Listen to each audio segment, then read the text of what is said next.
백악관은 오늘 가자 지구에서 발생한 국제구호단체 차량 공습에 분노를 표하고 규탄했습니다. 조 바이든 대통령과 시진핑 중국 국가주석은 오늘 양국 정상 간 정기적인 대화 복귀를 보여주기 위한 전화통화에서 대만, 인공지능, 안보 문제 등을 논의했습니다. 인플레이션 감축법 제정 이후 기업들이 발표한 대미국 청정에너지 투자 사업의 거의 절반이 대선 승부처인 경합주에 집중됐다고 블룸버그 통신이 오늘 보도했습니다. 연방이민국은 귀화 신청서에 제3의 성별 옵션을 추가하기로 결정했는데 이는 보수주의자들의 분노를 촉발시켰다고 저스트 뉴스가 오늘 보도했습니다. 티나 코텍 오리건 주지사는 비범죄화 실험이 시행상의 문제로 인해 실패한 후 오리건주에서 불법 마약 소지를 다시 범죄로 규정하는 법안에 서명했습니다. 도널드 트럼프 전 대통령이 오는 11월 대선에서 당선된다면 그의 측근들이 유색인종이 아닌 백인을 대상으로 한 차별에 초점을 둔 차별금지법을 추진할 계획이라고 온라인 매체 악시오스가 어제 보도했습니다. 노동시장의 수요 흐름을 보여주는 구인 규모가 2월 들어 한 달 전과 유사한 수준에 머무르는 모습입니다. 마크 스캇이 캘리포니아 중부 연방지법 판사는 어제 데이빗 와이스 특별검사가 제기한 세금 혐의를 기각해달라는 헌터 바이든 측의 요청을 거부했습니다. 올해 대선에서 낙태권이 주요 쟁점으로 부상한 가운데 플로리다주에서 낙태를 매우 엄격히 제한하는 법이 발효될 전망입니다. 하지만 주 대법원은 주민투표에 붙이기로 결의했습니다. LSU 여자 농구팀은 어젯밤 아이오와와의 경기에 앞서 미국 국가가 연주되기 전 코트를 떠나 분노를 일으켰습니다. 미쉬 화장품 4월 맞이 세일! 캐비어 추출물 고농축 영양크림 및 단돈 140불, 각종 화장품 세트는 최대 33%까지 세일! 미백, 주름 이중 기능성 아이크림은 10% 할인, 비타 C 세럼 하나 사면 하나 공짜! 더나 플러스 프리미엄 샴푸 세트도 파격 세일, 신상도 떴습니다! 손상된 모발을 눈에 띄게 복구해주는 닥터 그루트 번딩 샴푸, 트리트먼트 세럼, 탈모도 잡고 스타일도 살리는 닥터 그루트 소딩 샴, 미라클 트리트먼트, 두피 토닉 각각 30불에 모십니다. 가까운 매장으로 직접 오시거나 인터넷 missycosmetics.com에서 오더하셔도 됩니다. 요즘 건물 사야 된다던데? 커머셜 전문 브로커 누가 좋지? 안드라스 부동산이지. 미국 모든 주에서 매매가 가능하다고. 쇼핑몰, 리테일, 오피스 빌딩, 호텔, 웨어하우스. 누구라고? 유튜브에 안드라스 윤 쳐봐. 이제는 철저히 준비된 전문성만이 수익성을 창출하는 시대입니다. 저 안드라스 투자에 대한 답을 드리겠습니다. 안드라스 커머셜.com에 더 많은 정보가 있습니다. 안드라스 부동산 770-802-0688. 딱 한 잔은 괜찮겠지? 이거 봐, 멀쩡하잖아. 다들 이 정도는 그냥 운전해. 아니요, 제발 말려주세요. 40불 아끼려다 40년 빼앗깁니다. 음주운전을 막을 수 있는 유일한 사람은 바로 당신입니다. 음주운전 하지 맙시다. 음주운전은 범죄 행위이자 살인 행위입니다. 이 캠페인은 스테이트팜 박화실 보험, 강남일식, 강창성 내과, 신화 스튜디오, 그리고 시스콘이 함께합니다. 시청자 여러분 안녕하십니까? 4월 2일 화요일 NNP 뉴스 시작합니다.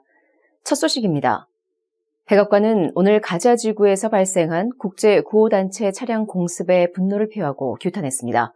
존 커비 백악관 국가안전보장회의 국가안보소통보좌관은 브리핑에서 우리는 이스라엘군의 폭격으로 국제구호단체 WCK에서 근무하던 직원들이 사망한 것에 분노를 금할 수 없다며 유족들에게 깊은 애도를 표한다고 밝혔습니다. 커비 보좌관은 이스라엘 정부에서 조사를 약속했고 결과를 지켜볼 것이라면서 그러나 우리는 더 광범위한 조사가 빠르고 철저하게 진행되기를 기대하며 조사 결과를 공개하고 적절한 책임이 따르기를 희망한다고 덧붙였습니다. 커비 보좌관은 희생자 가운데 한 명은 미국 국적이라고 확인했지만 나머지 희생자들의 정확한 국적에 대해서는 언급하지 않았습니다. 그는 이번 오폭을 왜 규탄하지 않느냐는 질문엔 분노라는 말 자체를 폭격에 대한 당연한 규탄으로 규정할 수 있다고 답했습니다. 카린장 피에르 백악관 대변인은 조 바이든 대통령이 오늘 WCK를 이끌고 있는 유명 셰프 호세 안드레스와 통화를 하고 직원들의 희생을 위로했다고 전했습니다. 앞서 전날 저녁 가자지구 중부 데이르 알발라에서는 창고에 구호용 식량을 전달하고 떠나던 국제구호단체 WCK 소속 차량 3대가 이스라엘군의 공습을 받았습니다. WCK는 공습으로 폴란드, 호주, 영국, 미국, 캐나다 이중 국적 직원 등 모두 7명이 희생됐다고 밝혔습니다. 공습 발생 직후 베냐민 네타냐후 이스라엘 총리는 의도하지 않은 오폭이라고 인정하고 재발 보장을 위해 모든 노력을 기울일 것을 약속했습니다. 조 바이든 대통령과 시진핑 중국 국가주석은 오늘 양국 정상 간 정기적인 대화 복귀를 보여주기 위한 전화 통화에서 대만, 인공지능, 안보 문제를 논의했습니다. 백악관은 오늘의 통화를 솔직하고 건설적이라고 표현했습니다. 시 주석은 바이든에게 양국이 올해의 원칙 중 하나로 충돌과 대결 없음 원칙을 고수해야 한다면서 문제를 일으키지 않고 안정을 최우선으로 해야 하며 선을 넘지 말아야 한다고 말했습니다. 중국은 대만을 국내 문제로 간주하고 미국이 대만을 지원하는 것에 강력히 항의했습니다. 바이든은 하나의 중국 정책을 재확인하면서도 대만을 중국의 통제하에 두려는 강압적 수단에는 반대한다는 점을 거듭 강조했습니다. 또한 바이든은 악의적인 사이버 공격에 대해 시진핑에게 경고하고 중국의 인권 문제에 대한 우려를 제기하고 일부 첨단 기술의 중국 이전을 제한하는 등 안보와 경제적 이익을 보존하기 위한 조치를 취할 것이라고 강조했습니다. 나아가 바이든 대통령은 러시아와의 국방관계와 북한을 통제하기 위한 영향력 행사 등을 촉구한 것으로 알려졌습니다. 중국 관영 방송에 따르면 시 주석은 미국이 지난 몇 달 동안 중국의 경제, 무역 및 기술을 억제하기 위해 더 많은 조치를 취했으며 제재 대상 중국 기업 목록이 점점 더 길어지고 있는데 이는 위험을 줄이는 것이 아니라 위험을 만들고 있다고 불평했습니다. 미국은 이번 정상회담을 시작으로 제닛 옐런 재무장관이 목요일부터 9일간 중국을 방문할 예정이며 토니 블링컨 국무장관도 몇 주 안에 중국을 방문해 양국 간 고위급 회담을 이어갈 계획입니다. 인플레이션 감축법 제정 이후 기업들이 발표한 대미 청정에너지 투자 사업의 거의 절반이 대선 승부처인 경합주에 집중됐다고 블룸버그 통신이 오늘 보도했습니다. 블룸버그 집계에 따르면 기업들이 지금까지 발표한 투자액 총 1,140억 달러 가운데 536억 달러 상당이 애리조나, 조지아, 미시간, 네바다, 노스캐롤라이나, 펜실베니아 6개 주에 투자됩니다. 이 투자 내용에는 전기차, 배터리, 풍력, 태양광 공장 등이 포함됩니다. 조 바이든 대통령의 대표적인 입법 성과인 인플레이션 감축법은 기후변화에 대응하고 미국의 청정에너지 공급망을 강화하기 위해 청정에너지 산업에 투자하는 기업의 보조금과 세액 공제 등을 지원합니다. 2022년 의회 통과 당시 공화당 의원 전원이 인플레이션 감축법에 반대했으며 도널드 트럼프 전 대통령은 재선 시 인플레이션 감축법을 뜯어고치겠다는 입장을 시사한 바 있습니다. 반면 바이든 대통령은 IRA를 통해 유치한 엄청난 투자를 연일 홍보하고 있으며 투자의 상당 부분이 공화당 강세 지역에서 이루어진다는 점을 강조해왔습니다. 블룸버그는 IRA가 대선에서 중요한 주에서 경제 발전과 일자리 창출에 시동을 걸었지만 이들 주에 새로 들어서는 제조업이 표로 이어질지는 불확실하다고 진단했습니다. 연방이민국은 귀화 신청서에 제3의 성별 옵션을 추가하기로 결정했는데 이는 보수주의자들의 온라인 분노를 촉발시켰다고 저스트 더 뉴스가 오늘 보도했습니다. N400 양식으로 알려진 이 신청서는 전통적으로 예비 미국 시민권자가 자신이 남성 또는 여성인지 여부를 기재할 수 있도록 해왔습니다. 이민국은 새로운 양식에 기타 성 정체성으로 정의되는 X 옵션이 포함될 것이라고 어제 발표했습니다. 2024년 4월 1일 이전에 제출한 신청서가 보류 중인 신청자는 성별 업데이트를 요청할 수 있습니다. 이 결정은 보수주의자들의 분노를 불러일으켰으며 그중 일부는 만우절에 발표가 이루어진 것을 언급하기도 했습니다. 댄 비숍 하원 의원은 소셜미디어 플랫폼 X에 올린 글에서 바이든의 관료주의는 미국인을 보호하는 데 초점을 맞추고 있다면서 그런데 이 게시물은 만우절 농담이 아니었어 라고 썼습니다. 또한 전 공화당 대선 후보였던 비벡 라마스와미는 현재 미국 이민국의 최우선 과제가 대규모 불법 이민 문제를 해결하는 것이 아니라 신청서에 제3의 성별 옵션을 도입하는 것이라면서 이런 건 만들 수는 없는 거다라고 썼습니다. 사법감시단체 주디셜 와치의 톰 피터 회장은 국가안보를 더욱 약화시키고 트랜스젠더 극단주의 의제를 추진하기 위해 바이든 정권은 시민권을 원하는 외국인에게 실제 생물학적 성별을 공개하도록 요구하지 않을 것이라고 말했습니다. 미국 시민권 및 이민국만이 성별 옵션으로 X를 허용하는 유일한 연방기관은 아닙니다. 국무부는 2022년부터 미국 시민권자가 여권의 성별을 남성 또는 여성 대신 X로 선택할 수 있도록 허용하고 있습니다. 티나 코텍 오리건 주지사는 비범죄화 실험이 시행상의 문제로 인해 실패한 후 오리건주에서 불법 마약 소지를 다시 범죄로 규정하는 법안에 서명했습니다. 이 법안은 주의회를 초당적인 찬성으로 통과했습니다. 앞서 2020년 오리건주는 헤로인, 코카인, 메탐페타민과 같은 불법 마약을 개인 용도로 소지할 경우 티켓과 최대 $100의 벌금으로 간단하게 처벌할 수 있도록 하는 법안 110호를 승인했습니다. 당시 이 법안은 주 전역에서 폭넓은 지지를 받았으며 특히 포틀랜드에서는 주민의 75%가 법안 통과에 투표했다고 워싱턴 이그제미너는 전했습니다. 그 이후 포틀랜드 시장 테드 휠러는 그 도시가 노숙자 증가와 약물 과다 복용, 다운타운 지역을 떠나는 기업들로 인해 어려움을 겪고 있다고 말했다고 뉴욕타임스가 보도했습니다.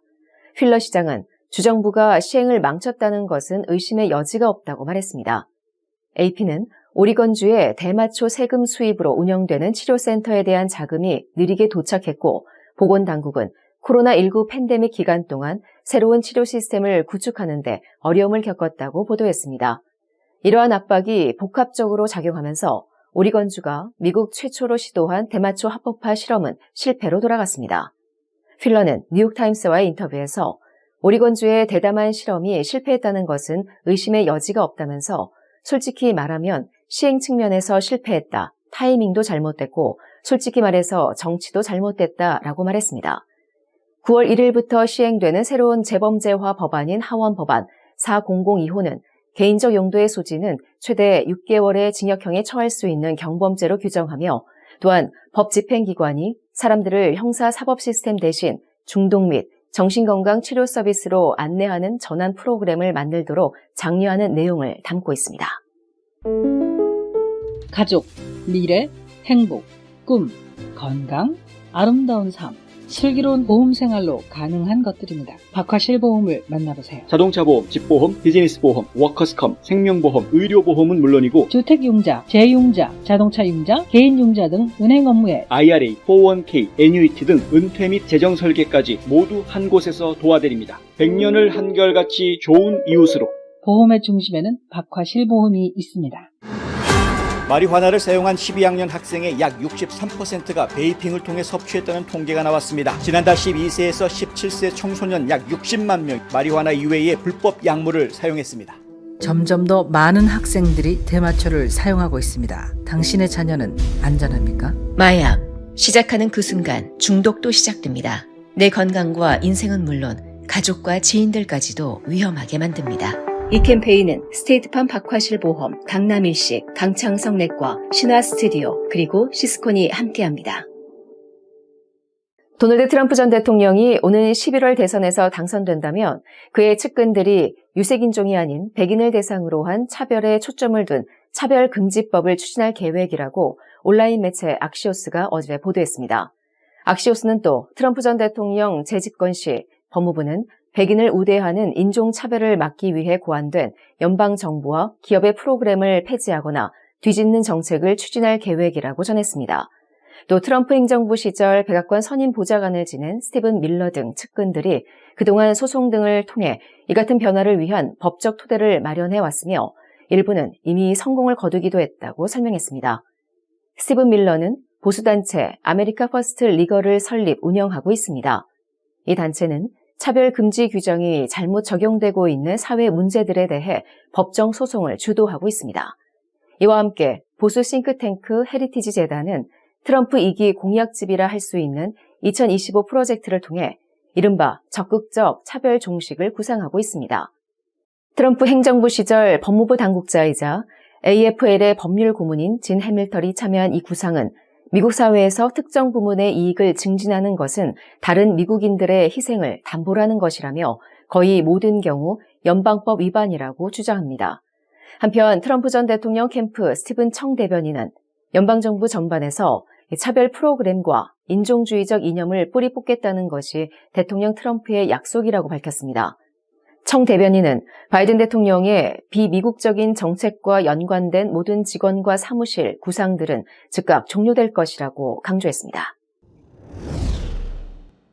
노동시장의 수요 흐름을 보여주는 구인 규모가 2월 들어 한 달 전과 유사한 수준에 머물렀습니다. 오늘 연방노동부가 공개한 구인 이직 보고서에 따르면 2월 구인 건수는 880만 건으로 전월과 같았습니다. 월스트리트 저널이 집계한 시장 전망치에도 부합했습니다. 미국의 구인 건수는 2022년 3월 1,200만 명을 정점으로 전반적으로 감소 추세를 이어왔습니다. 연방준비제도는 노동시장의 초과 수요에 따른 임금 상승이 인플레이션 고착화를 초래할 수 있다고 보고 고용 관련 지표 추이를 눈여겨보고 있습니다. 마크 스캇이 캘리포니아 중부 연방지법 판사는 어제 데이비드 와이스 특별검사가 제기한 세금 혐의를 기각해달라는 헌터 바이든의 요청을 거부했습니다.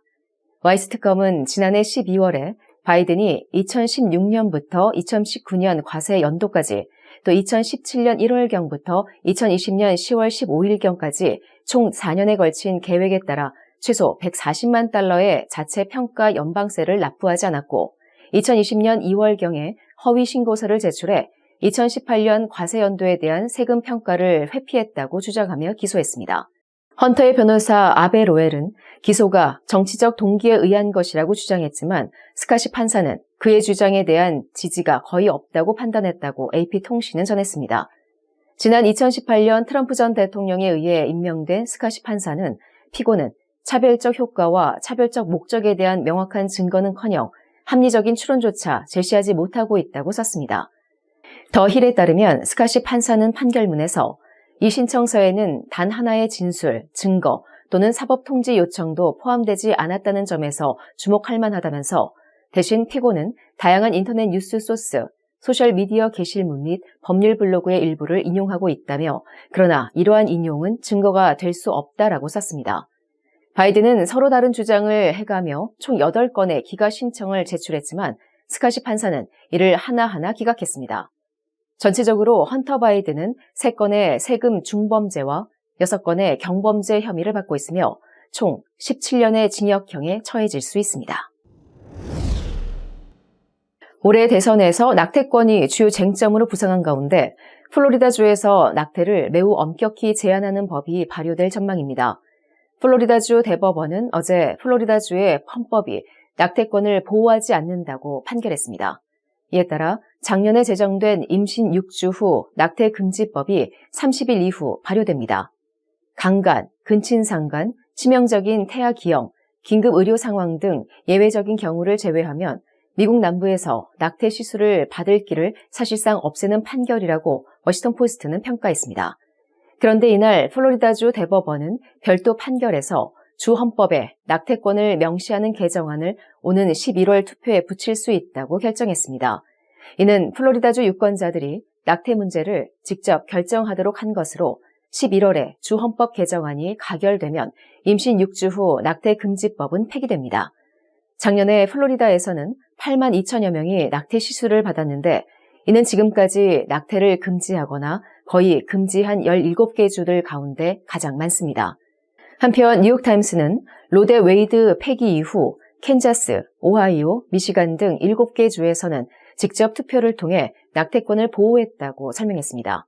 또 약 10개 주에서 낙태 찬성 단체들이 낙태권 문제를 주민투표에 붙이려고 하는 상황이어서 플로리다 주민들의 선택에 전국의 이목이 쏠리고 있습니다. LSU 여자농구팀은 어젯밤 아이오와의 경기에 앞서 미국 국가가 연주되기 전 코트를 떠나 분노를 불러일으켰습니다. 많은 사람들이 여자대학 농구 역사상 가장 기대되는 매치업으로 LSU와 아이오와의 엘리트 8 대결을 꼽았는데 개막전이 시작되기도 전에 LSU 팀이 국가를 부르는 동안 코트를 빠져나가면서 상황이 기묘하게 바뀐 것입니다. 경기가 진행되기 전 소셜미디어에 올라온 영상에는 LSU 선수들이 국가가 연주되는 동안 경기장에서 퇴장해 있는 반면 아이오와 선수들은 손을 맞잡고 국가를 부르는 장면이 담겨 있었습니다. LSU 선수들이 왜 국가를 건너뛰는지는 불분명하지만 팬들은 팀의 행동에 극도로 화가 났습니다. 팬들은 국가 연주를 듣지 않은 타이거즈 팀에 분노하며 LSU는 완전히 수치스럽다, 그들 팀 전체가 퇴출되어야 한다는 내용의 글을 남겼습니다. 사실 LSU는 경기 전 국가 연주 때 코트의 모습을 드러낸 적이 거의 없습니다.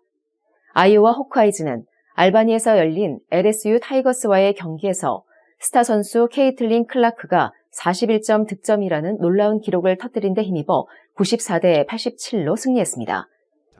한편 경기가 끝난 뒤 LSU의 킴멀키 감독은 기자회견에서 국가 거부 논란에 대한 질문을 받자 솔직히 국가가 언제 연주되는지도 모르겠고 우리는 바닥에 있다가 12분쯤에 내려오는 루틴이 있는데 라며 미안하다, 고의적으로 그런 건 아닌 것 같다 라고 대답했습니다. 우리 자신뿐만 아니라 우리의 자녀 세대를 위해서라도 어떤 정치적 성향을 가지고 있던 상관없이 투표는 꼭 해야 합니다. 내가 하는 한 장의 투표가 밝고 단단한 미래가 되어줄 것입니다. 우리 한인들 모두 투표합시다. 투표하십시오. 투표하십시오. 우리의 가정, 지역사를 위해 투표해주세요. 한인 동포 여러분, 우리 투표를 합시다. 한인사회를 위해서 투표합시다. 동포들의 유상을 높입시다. 이것이 미래를 좌우합니다. 투표합시다. 미래를 위해 꼭 투표해주세요. 투표합시다. 반드시 투표합시다. 이 캠페인은 종합건설회사 시스콘 그리고 신화 스튜디오가 함께합니다. 우리 한인들의 정체는 무엇입니까? 우리가 자손들과 살아갈 땅임에도 불구하고 언젠가는 떠날 방문객처럼 살지는 않습니까? 우리는 이방인이 아닌 이 땅의 주인이 되어야 합니다. 우리는 반드시 이 나라에서 좋은 평판을 만들어야 되는데 이 나라와 우리 이웃과 우리 지역에서 도움이 되는 사람들로 부각이 되어야 됩니다. 좋은 이웃되기 운동이 여러분 곁에서 함께합니다. 화장품 백화점 미쓰이 화장품 인터넷 주문도 가능합니다. 고객의 꿈을 실현하는 은행 메트로시티은행, 한 곳에서 시작되는 안정된 미래 선우인어 보험, 뉴스앤포스트는 페이스북, 유튜브, 카카오톡, 트위터 등 다양한 플랫폼으로 컨텐츠를 전달하고 홍보 효과를 극대화해드립니다. 안녕하십니까, 홍성구 기자입니다. 오늘도 인사를 좀 드리고 시작을 해야 되겠습니다. 매월 초가 되면은 저에게 정기적으로 후원금을 보내주시는 분들이 계신데요. 케빈 앤 제이 컴퍼니에서 후원금 보내주신 거 감사히 잘 받았습니다. 다시 한번 감사의 말씀 드립니다. 그리고 또 캘리포니아에서 윤기철님 저희에게 또 페이팔로 후원금 보내주신 거 잘 도착했습니다. 다시 한번 감사의 말씀 드리고요. 저희가 광고 수익만 가지고 이 스테이션을 운영을 다 할 수가 없는 상황이다 보니까요. 후원해 주시는 후원자들의 도움이 상당히 저에게 큰 도움이 되는 그런 상황입니다. 다시 한번 보내주신 분들에게 감사드리고 또 마음이 움직이시는 분이 계시면 언제든 저희에게 후원의 손길 펼쳐주시면 감사하겠습니다.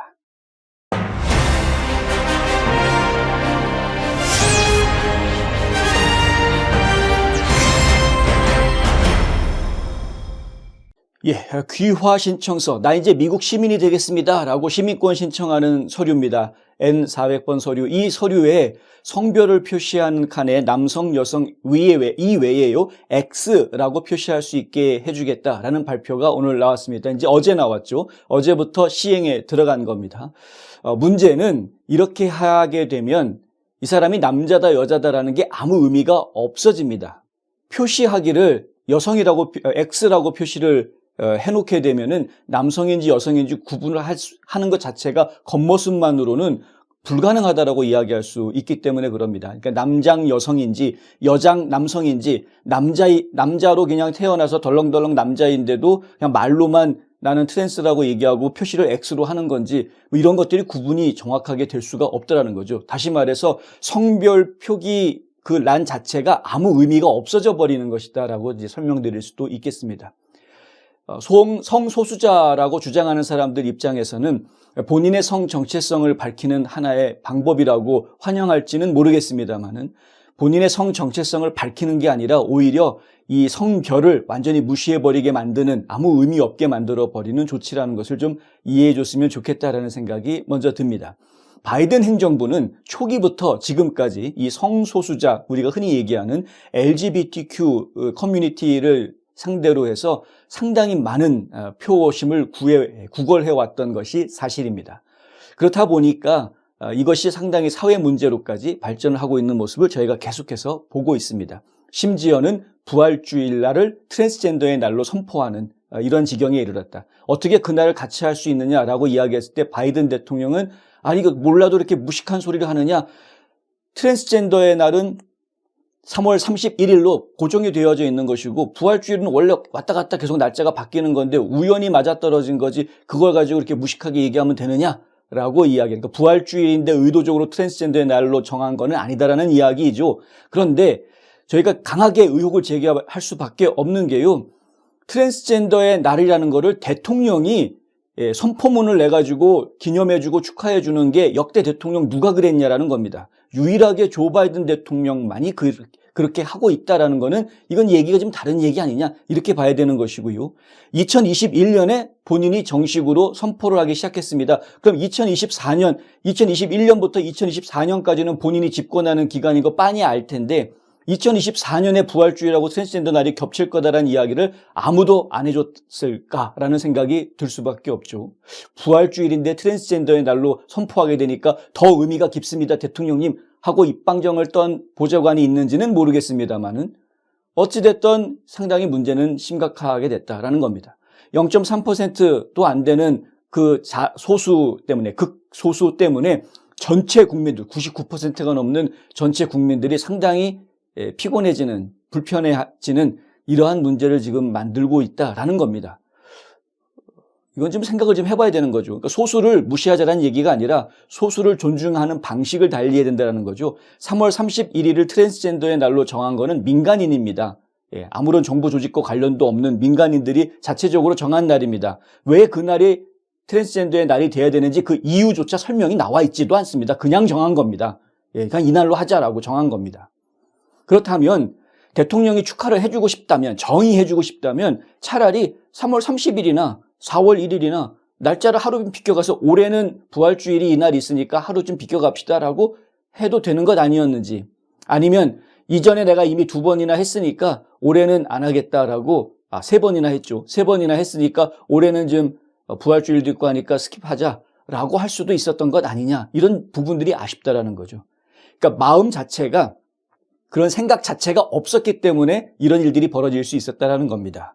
진정한 진짜 국민들, 전체 국민들을 존중하는 마음을 갖지를 않았다라는 거죠. 정치적으로 이익이 되고 정치 선동하는 도구로 이용할 수 있는 거에만 초점을 두다 보니까 이런 일들이 벌어지는 것 아니냐라는 겁니다. 지금 연방이민국에서 나온 이야기도 마찬가지 이야기인데요. 성소수자들에게 권익을 인정해 주겠다라는 취지 자체를 저희가 뭐라고 하지는 않겠습니다만은 소수의 권익을 인정해 주는 방식 자체가 좀 생각을 더 깊이 했어야 하는 것이다라는 겁니다. 국무부가 이미 앞서서 했죠. 미국 여권에다가 성별란에 X라고 표시할 수 있게 이미 해놨죠. 그리고 나서 이제는 귀화하는 사람들한테도 이렇게 할 수 있게끔 해놓았다라는 것은 기본적으로 성별 자체를 무시해버리겠다라는 혼란 속에 빠뜨려버리겠다라는 것으로밖에 보이지 않습니다. 저희 자녀들과 계속 얘기를 해보다 보면은요, 많은 부모 세대들이 상당히 성장한 자녀들한테서 결혼하지 않을 거다라는 이야기를 많이 들을 겁니다. 결혼하지 않겠습니다라고 이야기하는 20대 청년들 수두룩합니다. 겉으로는 생활 환경을 이야기하죠. 결혼을 해서 경제적인 문제, 여러 가지 문제들을 이야기를 하죠. 그런데 실제로 그들이 결혼하지 않겠다라는 말을 하기까지에는 어려서부터 학교에서 받아왔던 여러 가지 교육들, 그리고 지금 정부가 하고 있는 이러한 잘못된 성정체성 정책들, 이런 것들이 쌓이고 쌓여서 그런 생각들을 하게 되는 겁니다. 인류가 과연 살아남을 수 있을지 매우 의심스러운 상황까지 갈지도 모르겠습니다. 오리건주는 다들 아시다시피 상당히 파란색으로 바뀌어져 있는 주입니다. 그런데 이 오리건주에서 지난 2020년에 법안 110호라는 것이 통과가 됐습니다. 당시 주민투표에 붙여졌고요. 주민들 대다수가 찬성을 하면서 110호가 통과가 됐습니다. 그 내용이 뭐였냐면 불법 마약류를 소지하고 있더라도 아주 가볍게 처벌하는 겁니다. 최고 100불, 그리고 딱지 한 장, 이거는 교통딱지보다 과태료가 적습니다. 그러니까 마약을 가지고 다니는 것 자체가 이제 문제가 안 되게끔 해주겠다라는 것이죠. 더군다나 개인이 필요해서 가지고 있는 거라면 더군다나 문제시하지 않겠다라는 그러한 겁니다. 이것이 원래 취지가 뭐였냐면은요, 마약 자체를 불법화하는 것, 마약 자체에 대해서 사람들의 경각심을 없애주는 뭐 이런 개념이 아니었고요. 실제로는 단속과 처벌에 집중하기보다는 이 치료, 이쪽에 좀 집중하자라는 취지에서 원래 만들어졌던 겁니다. 그러니까 마약을 하는 사람들이 늘어날 것이라는 기대를 했던 것이 아니라 마약하는 사람들을 훨씬 더 사회가 보호해주고 빨리 치료받을 수 있게 도와주자라는 취지에서 이러한 일들이 진행이 됐던 겁니다. 한번 마약에 손댔다라는 이유로 평생 전과자로 낙인 찍혀서 살 수는 없는 것이기 때문에 이제 이런 일들을 벌였던 거였는데 결과적으로는 불과 4년도 안 돼서 실패를 인정할 수밖에 없는 상황이 벌어졌다. 정작 법을 통과시키고 났더니 길거리에 마약 환자들이 늘어나고 홈리스들이 막 뒹굴고 있는 뭐 이런 상황들이 돼버렸다라는 것이죠.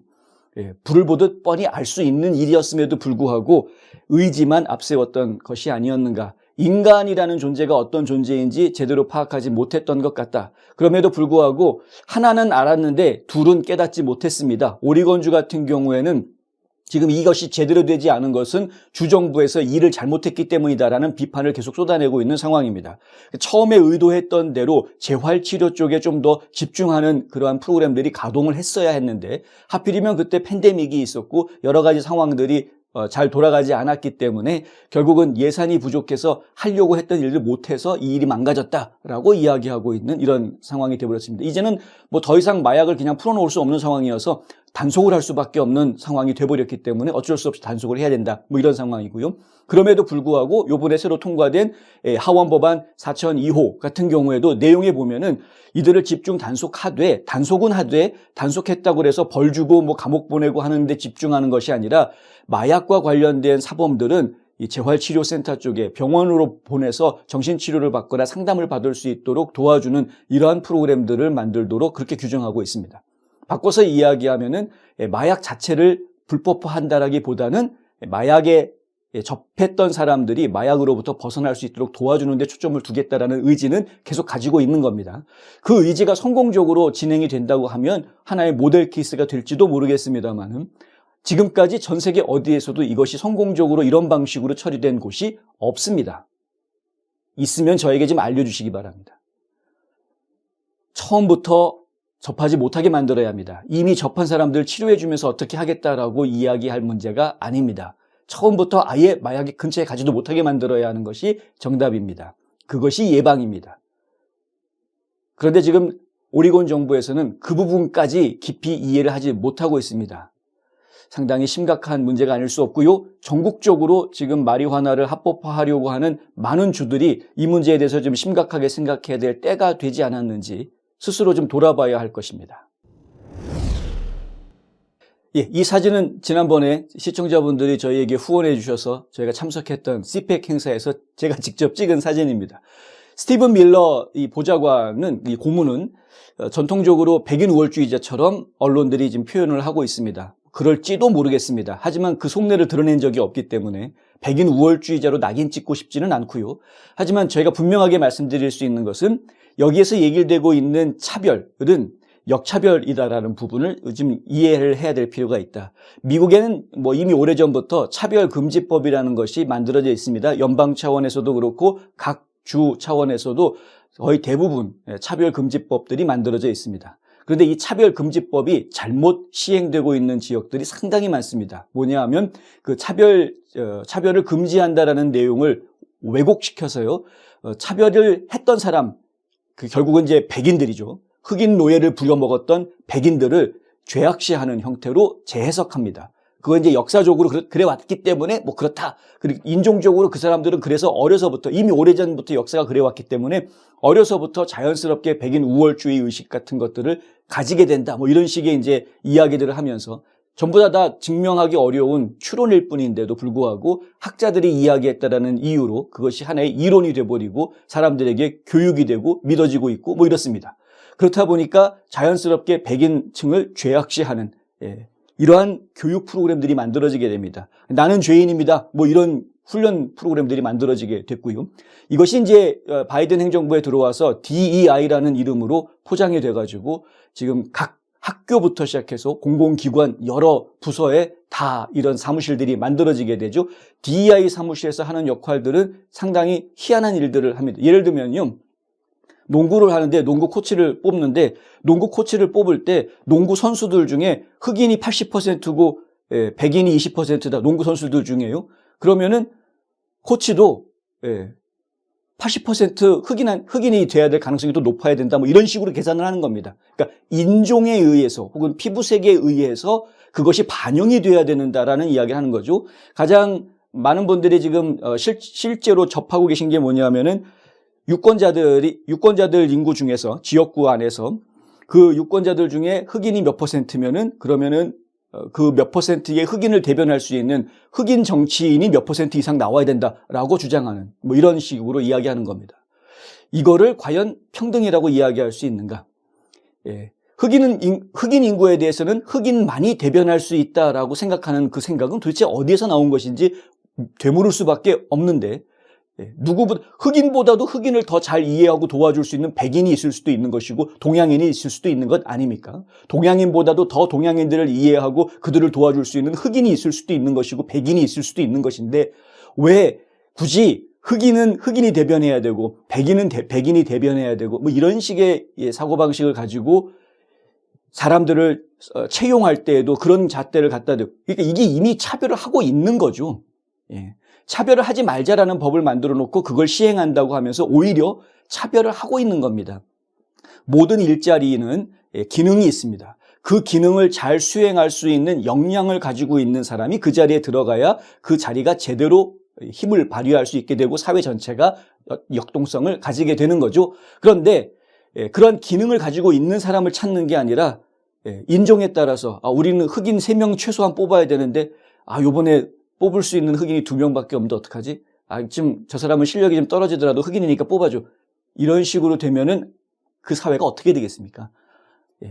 부적절한 사람들이 일하는 사회가 될 것이고 결국 망가질 수밖에 없습니다. 사회가 제대로 돌아갈 수가 없는 것이죠.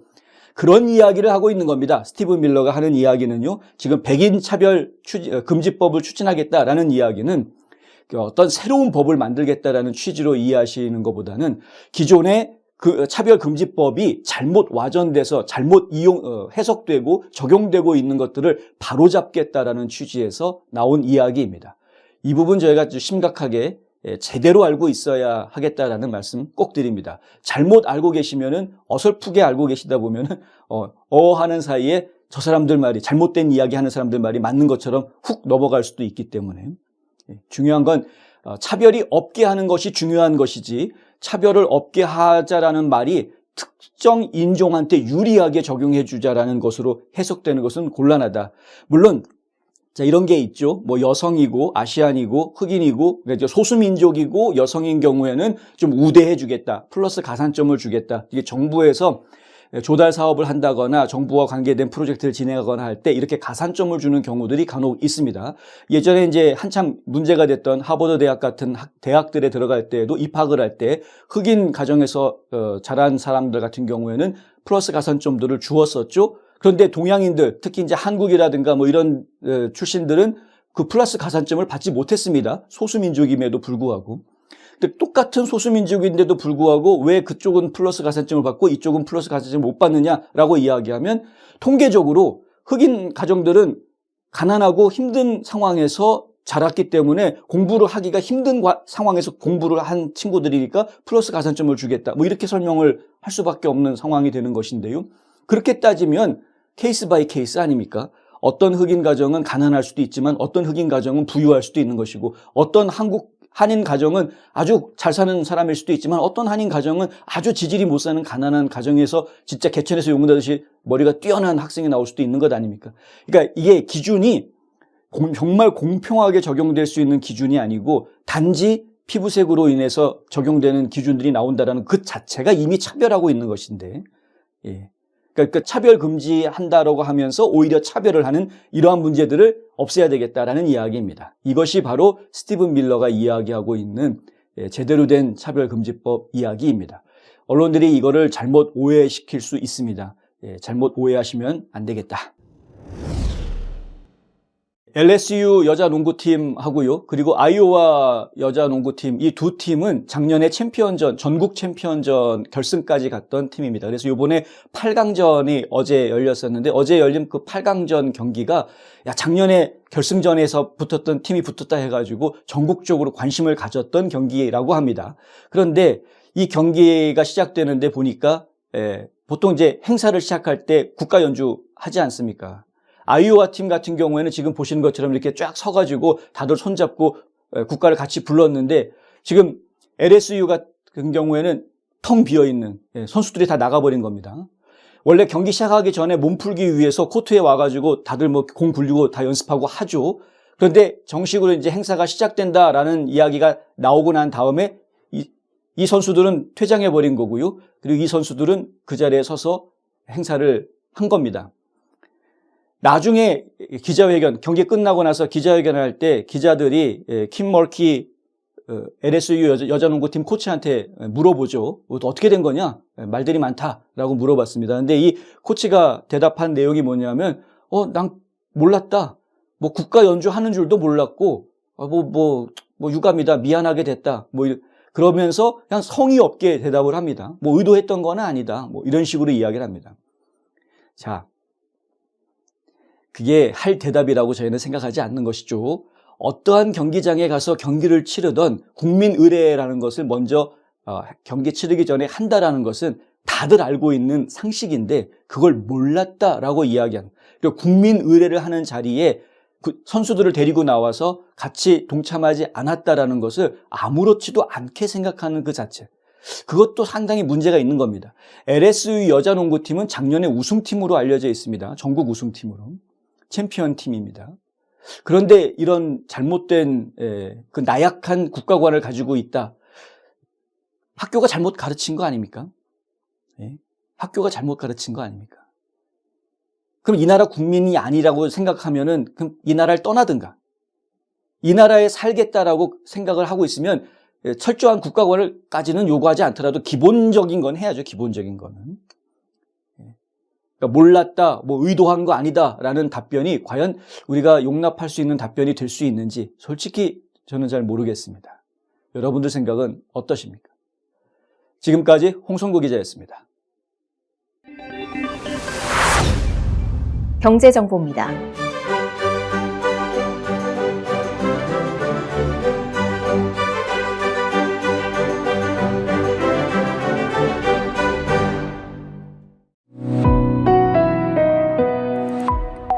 날씨 정보입니다.